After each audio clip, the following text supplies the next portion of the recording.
Good morning, everybody. Good morning. Welcome to Success in Real Estate. And I'm getting this question all the time. Actually, the question I'm getting is the market is red hot. This is from realtors. Why do I not have a ton of leads? Well, it's definitely difficult times, confusing times with a lot going on for many. You've got sellers out there who are apprehensive about putting their house on the market.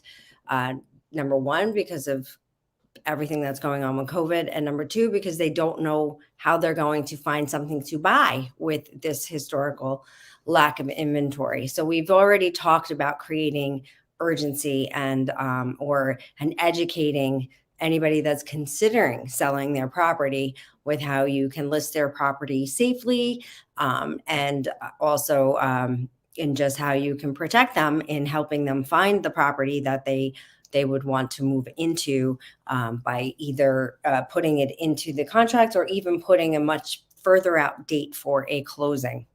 So that's how you're going to make them feel comfortable. But where are you going to get the leads from?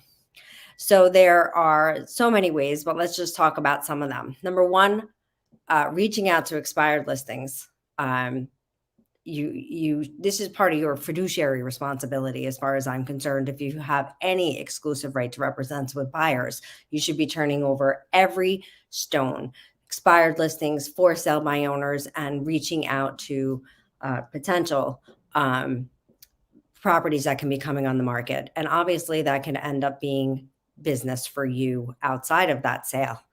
You can end up listing those properties. Unsolicited video CMAs, or I should say personal CMAs, video CMAs. So instead of just sending an email or mailing something to somebody's house, actually do a video, put it into a text or send it in their messenger with updated information about what their property value is. Making just sold phone calls to a neighborhood in an area. So if there's a property that you just sold, whether you were on the buy side or the sell side, you can use slide broadcasts, or if your company provides a good CRM, they might be able to do that for you, where you can pick the 35 houses surrounding and leave them a voicemail, updating them with the sales price and all that information, juicy information that everybody always seeks.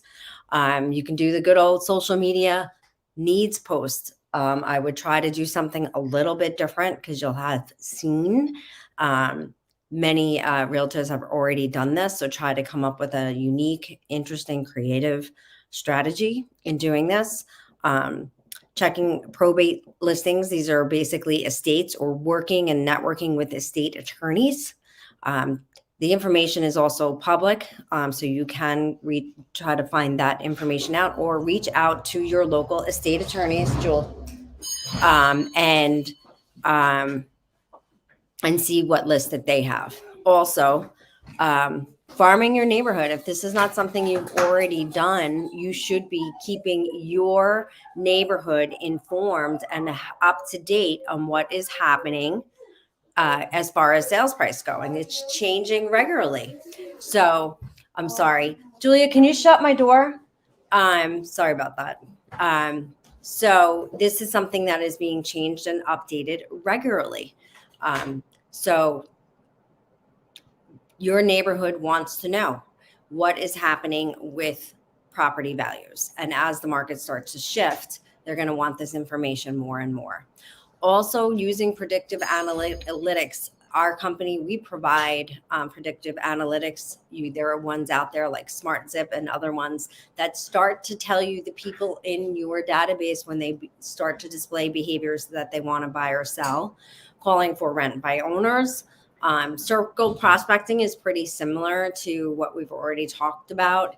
Picking an area or a neighborhood and just prospecting around that to see any homeowners might be interested. This is a great thing to do if you have buyers that have a particular area they want to be in. You're going to find it's a win-win for everybody. You may find property for them, and you may end up with some new listings. developments that were built, you know, in the near recent past, like 3 to 7 years. I think NAR came out and said it's about every 7 years people sell. So that's a great neighborhood to farm. Uh, Open houses done correctly 2 weeks in advance, getting invitations to the neighbors and whatnot are absolutely a fantastic way to get some leads. Any change of life for people having baby, getting divorced, so on and so forth, figuring out ways to get in touch with those people or keeping an eye out on that in your social media. If you live in a lake community or any sort of second home community, reaching out to those people who may not live in the community, getting them to be aware of how much their property has increased. In Sullivan County, I think it was like 37% or something. I mean, that's just crazy. For sale by owners, we already talked about building relationships with builders, door knocking, and obviously narrowing down in your sphere the people who support you the most, reaching out to them, letting them know there is a shortage of inventory in this market right now. So that's it for today. If there's anything else I can do to help you sell more real estate or be more successful in real estate, please reach out.